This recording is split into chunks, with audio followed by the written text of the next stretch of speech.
होते हैं वो आपको यहाँ पीपीए की शीट्स में रिफ्लेक्ट होते हैं। जैसे कि मैं एक एग्जांपल के तौर पे आपको एक चीज समझा देता हूँ। जैसे 28 जैन का एक ऑर्डर था, कस्टमर नेम XYZ कर देते हैं, CRM नंबर 123, MRP ऑर्डर, एक ऑर्डर पंच करके गया था कस्टमर 28 जैन को, एंड MRP था उस ऑर्डर का 3500, ऑर्डर वैल्यू 3000 डाल देते हैं। अब जब कस्टमर ऑर्डर प्लेस करवा के गया था तो वो एडवांस पेमेंट कुछ करके गया था, हम फोन पे में डाल देते हैं 1500 लाइक एडवांस पेमेंट करके गया था वो। तो ये आपको जब आपका DSR का फॉर्मेट आता है न्यू, तो ये आपको फिल हुआ हुआ आएगा, जो भी आपके जनवरी या जनवरी से पहले के पुराने पेंडिंग ऑर्डर्स जो रहते हैं वो सारे आपको रिफ्लेक्ट होंगे यहाँ पर। तो आपको करना क्या होता है, जैसे ये ऑर्डर पेंडिंग रह गया था जनवरी में DSR में, तो अब आपको क्या करना है, फरवरी के PPA में आपको इसको डिलीवर करना है। अगर कस्टमर ये ऑर्डर लेकर जा रहा है तो आपको जो सी भी डेट में जो कस्टमर ऑर्डर लेकर जा रहा है आप डिलीवर कर रहे हो, तो उस डेट में आप सेलेक्ट करके आपको ऑर्डर डिलीवर करना है। लाइक वो 4 फरवरी को डिलीवर हुआ है ऑर्डर 1500, इसका पेंडिंग था, कस्टमर 1500 पे करके गया कैश में, तो हम यहाँ पे और सब में 0 डाल देंगे। तो जो भी ऑर्डर आप पीपीए का क्लियर करते हो वो आपको डिलीवरी डेट में डेट डाल के, और जो उसके बाद जो मोड्स ऑफ पेमेंट के कॉलम होते हैं उनमें आपको पेमेंट डालना होता है, जो भी उसका बैलेंस रह जाता है। आपको यहाँ पर नहीं डालना होता, अगर कुछ पेमेंट वो बाद में करके डाला तो इस वाले इन कॉलम्स में आपको पेमेंट नहीं डालना है। जो डिलीवरी डेट के बाद जो भी कॉलम्स होते हैं मोड्स ऑफ पेमेंट के, उसमें आपको पेमेंट डालनी है, जो भी कस्टमर डिलीवरी के टाइम कुछ पेमेंट करके जाता है तो।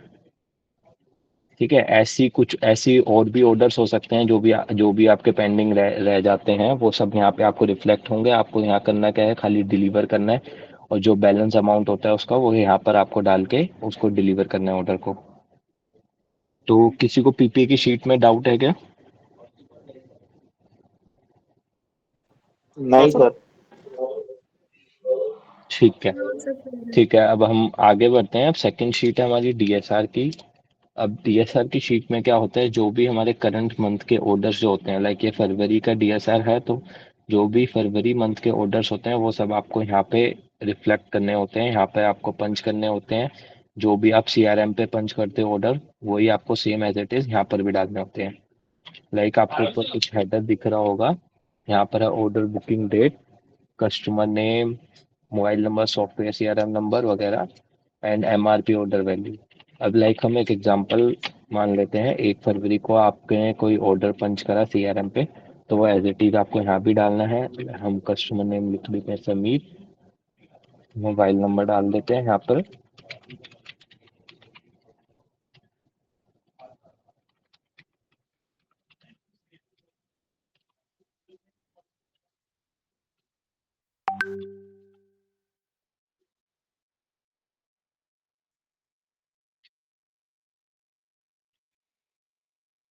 अब जो भी सॉफ्टवेयर CRM नंबर जो भी आप पंच करते हो, वहाँ पे CRM नंबर बिल नंबर आता है, वो आपको यहाँ पे डालना होता है। अभी हम 123 डाल देते हैं, और बिल बुक नंबर में आप ब्लैंक छोड़ सकते हो। MRP जो भी ऑर्डर का MRP रहता है वो आपको यहाँ पे लिखना होता है, हम 2500 लिख देते हैं। ऑर्डर वैल्यू, जो ऑर्डर वैल्यू होता है वो यहाँ डाल दोगे आप। एंड आपको यहाँ पे पेंडिंग अमाउंट का एक कॉलम दिख रहा होगा, उससे पहले आपको कुछ मोड्स ऑफ पेमेंट के कॉलम दिख रहे होंगे, कैश, पेटीएम, फोन पे, pine lab, MobiKwik and magic पे। तो ये आपको जो भी कस्टमर एडवांस पेमेंट करके जाता है, जब कस्टमर ऑर्डर बुक करता है तब जो एडवांस पेमेंट करके जाता है कस्टमर, वो आपको इन कॉलम्स में डालना होता है। लाइक वो फोन पे के थ्रू करके गया है 1000 रुपीज, तो आप इसको यहाँ पे डाल देंगे, और बाकी सब में आप 0 डाल दोगे। ठीक है। अब जैसे आपको पेंडिंग ऑर्डर 2000 का ऑर्डर वैल्यू था, फोन पे वो 1000 रुपीज करके गया है, तो आपको पेंडिंग अमाउंट यहाँ शो हो रहा होगा 1000 रुपीज का। अब जब भी ये ऑर्डर डिलीवर होता है, वो आप यहाँ पे डिलीवरी डेट डालोगे, लाइक 5 तारीख को ऑर्डर डिलीवर हुआ। अब इसके बाद भी आपको सेम कॉलम दिख रहे होंगे मोड्स ऑफ पेमेंट के, cash, Paytm, pine lab, MobiKwik, magic पे। तो आप जब कस्टमर ऑर्डर डिलीवर होता है, जब कुछ बैलेंस अमाउंट पे करके जाता है, तो वो आपको यहाँ डालना होता है। आप यहाँ पर नहीं डाल सकते उस पेमेंट को। यहाँ पर खाली वही पेमेंट डलेगी जो एडवांस पेमेंट करके जाता है कस्टमर, पेंडिंग अमाउंट से पहले जो मोड्स ऑफ पेमेंट के कॉलम है। और जो डिलीवरी डेट के बाद जो कॉलम्स होते हैं, उसमें आप जो भी कस्टमर डिलीवरी के टाइम पेमेंट करके जाता है, लेने के टाइम, तो वो आपको यहाँ डालना होता है। हम डाल देते हैं 1000 रुपीज़, वो कैश में करके गया। बाकी सब में आप 0 डाल दोगे और आपको यहाँ स्टेटस भी डिलीवर शो हो जाएगा। एज इट इज, जब जो जितने भी आप ऑर्डर पंच करते रहते हो वो सब आपको यहाँ डालना है। सेकंड डेट को, थर्ड को या सेकंड को एक और करा तो एज इट इज आपके जो भी आप सीआरएम पे ऑर्डर पंच करोगे वो एज इट इज सारे आपको यहाँ डालने होते हैं, जैसे हमने ये वाला डाला है ऑर्डर। और इफ अगर कोई ऑर्डर कैंसिल होता है, जैसे कोई ऑर्डर कैंसिल भी होते हैं, कस्टमर बाद में आके कैंसिल करवा देता है, तो आपको यहाँ पे एक लास्ट में एक डिस्क्रिप्शन का कॉलम दिख रहा होगा, वहाँ पे आपको मेंशन करना होता है ऑर्डर कैंसिल। यहाँ पे आपको जो लिखना है कैंसिल। कोई सा भी ऑर्डर कैंसिल हुआ हो तो आपको यहाँ डिस्क्रिप्शन के कॉलम में यहाँ पे प्रॉपर मेंशन करना होता है ऑर्डर कैंसिल है। ठीक है। तो डीएसआर में किसी को डाउट है, डीएसआर की शीट में? No sir. No sir. Okay. अब हम नेक्स्ट शीट पे बढ़ते हैं। नेक्स्ट शीट है हमारी स्टोर एक्सपेंस की। स्टोर एक्सपेंस में एक्चुअली होता क्या है, जो कुछ स्टोर के एक्सपेंस होते हैं तो वो आप यहाँ पे डाल सकते हो, बट जो स्टोर एक्सपेंस हम करते हैं वो खाली टीएम के अप्रूवल के बाद ही हम यहाँ पे डाल सकते हैं।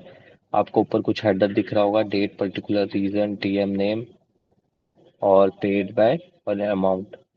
डेट में आप यहाँ से डेट सेलेक्ट करोगे, पर्टिकुलर लिखोगे, रीजन लिखोगे एंड अपना नेम, एंड पेड बाय में स्टोर कैश, एंड यहाँ पे आप अमाउंट सेलेक्ट कर लोगे। बट स्टोर एक्सपेंस हम तभी डाल सकते हैं ना जब आपके पास टीएम का अप्रूवल हो। ठीक है। अब नेक्स्ट शीट है स्टोर डिटेल्स की। स्टोर डिटेल्स की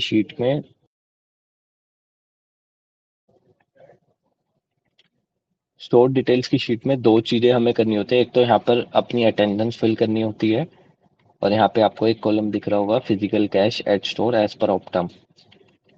अब आपको मैं एक बार बता देता हूँ अटेंडेंस आपको कैसे फिल करनी होती है। यहाँ पे आपको ऊपर दिख रहा होगा हेडर में कुछ स्टोर मैनेजर 1 2 3।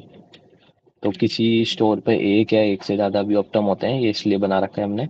यहाँ पे आपको हेडर में दिख रहा होगा name, employee ID, in time, out time and AR punch. Name में आप अपना नेम लिखोगे। मैं अपना नेम लिख देता हूँ यहाँ पे, जैसे कि, एंड अपनी एम्प्लॉय आईडी जो भी आपकी सीडीएस एम्प्लॉय आईडी रहती है वो आपको यहाँ लिखनी है। एंड इन टाइम, जैसे यहाँ पे आपको डेट का दिख रहा होगा तो आपको डेट के सामने जो सी भी डेट पे आप आते हो तो उसी के सामने आपको अपना नेम और employee ID, in time, out time लिखना है। ठीक है। अब इन टाइम में आपको यहाँ पे ओपन करोगे तो यहाँ पे आपको टाइमिंग्स दिख रहा होगा। यहाँ से आपको टाइम सेलेक्ट करना है जिस भी टाइम पर आप स्टोर पर आए हो। जैसे कि 10 बजे आए हैं 10 AM पे, तो यहाँ पे 10 AM सेलेक्ट कर लेंगे। एंड आउट टाइम, जब भी आप स्टोर से एग्जिट कर रहे हो तो आपको यहाँ पे आउट टाइम सेलेक्ट कर लेना है।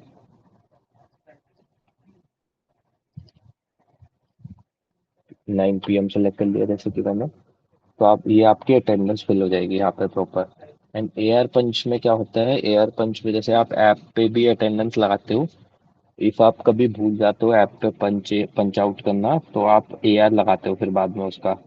अगर आपने एआर लगाया है तो आपको यहाँ पे यस सेलेक्ट करना है। यहाँ पे दो ऑप्शन दिख रहे होंगे आपको, यस और नो के। अगर आपने एआर लगाया तो आपको यस सेलेक्ट करना है, इफ नहीं लगाया तो नो सेलेक्ट करना है। ऐसे ही अगर कोई सेकंड पर्सन भी है आपके साथ में, उसका नेम यहाँ पे लिखना है एंड उसकी एम्प्लॉय आईडी यहाँ पे लिखनी है। And in time, out time ऐसे ही सेलेक्ट करना है जैसे हमने यहाँ पर करा है। एंड एआर पंच यहाँ पे लगाना है अगर इफ उसने एआर लगाया है तो। ऐसी कोई थर्ड पर्सन भी बैठा है तो उसका भी name, employee ID, in time, out time and AR punch. As it is same, आपको जब भी आप सेकंड डेट पे आते हो आपको अपनी अटेंडेंस यहाँ पे डालनी है। यहाँ से फिर दोबारा टाइम आपको सेलेक्ट करना है आप कितने बजे आए हो, और आउट टाइम सेलेक्ट करना है जब भी आप एग्जिट कर रहे हो स्टोर से। ठीक है। और इफ अगर आप कभी लीव पर रहते हो या लीव या वीक ऑफ पे रहते हो तो आपको अपने नेम की जगह यहाँ पे लीव मेंशन कर देना है, और आगे कुछ और नहीं लिखना है। फिर as it is next day आके आपको अपनी सेम अटेंडेंस चालू करनी है। और इफ वीक ऑफ पर हो तो वीक ऑफ लिख देना है आपको। As it is. ठीक है, आप लोगों का अटेंडेंस समझ आ गया, अटेंडेंस कैसे फिल करनी है? Yes, sir. ठीक है। अब जैसे एक और चीज इसमें फिल करना होता है हमें, physical cash at store as per Optum. यहाँ पे आपको अपना जो भी स्टोर पर कैश लिखा कैश होता है अवेलेबल, यहाँ पे डेट के सामने आपको यहाँ पे मेंशन करना है। जैसे 1 फरवरी को 0 था, 2 फरवरी को जो भी आपके पास अगर स्टोर पर कुछ कैश आया है, रिसीव हुआ है किसी कस्टमर से, तो आपको वही कैश गिन के यहाँ पे काउंट करके आपको मेंशन कर देना है। ठीक है। स्टोर डिटेल्स की शीट में दो ही चीजें हमें मेंटेन करनी होती है, एक तो अपना अटेंडेंस मेंटेन करना होता है और एक physical cash at store maintain करना होता है यहाँ पे। ठीक है, अब नेक्स्ट शीट पे हम जाते हैं। तो नेक्स्ट शीट है last, collection report. Collection report की शीट में क्या होता है, हमें जैसे स्टोर पर कुछ कैश अगर 5,000 से ऊपर हो जाता है तो वो हमें सबमिट कराना होता है कंपनीज अकाउंट में। तो यहाँ पे आपको ऊपर कुछ कॉलम दिख रहे होंगे, डेट के, collected by and amount. Date में आप सिलेक्ट करोगे जो भी आप अगर स्टोर का कैश सबमिट कराते हो बैंक में, तो यहाँ पे आप डेट सिलेक्ट करोगे। जैसे कि आपने 4 तारीख को स्टोर का कैश सबमिट कराया है बैंक में, एंड यहाँ पे आप अमाउंट लिख दोगे जितना भी आपने स्टोर कैश सबमिट कराया है। ठीक है। As it is second time भी आपने कोई सबमिट कराया है तो यहाँ से डेट सेलेक्ट करके, बैंक सेलेक्ट करके एंड अमाउंट लिख देना है जितना भी आपने स्टोर का कैश सबमिट कराया है। ठीक है, यही कुछ 5 शीट्स होती है। एक और बार मैं बता देता हूँ हर शीट के बारे में। पीपीए में क्या होता है, आपके पुराने पेंडिंग ऑर्डर जो होते हैं वो आपको यहाँ रिफ्लेक्ट होते हैं एंड आपको यहाँ पे डिलीवर करना होता है उन्हें। एंड सेकंड शीट होती है अपनी डीएसआर की। डीएसआर की शीट में जो भी करंट मंथ के ऑर्डर्स होते हैं वो सारे आपको पंच करने होते हैं यहाँ पर।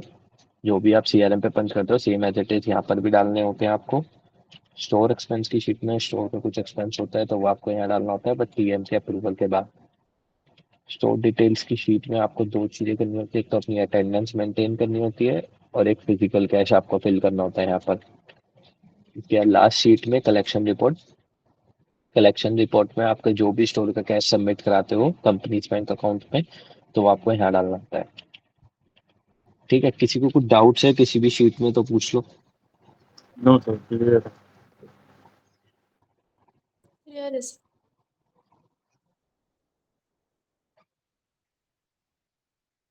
ठीक है, मैं अब आपका इवैल्यूएशन लेता हूँ, मैं आपको लिंक सेंड करता हूँ 5 मिनट में ग्रुप पर।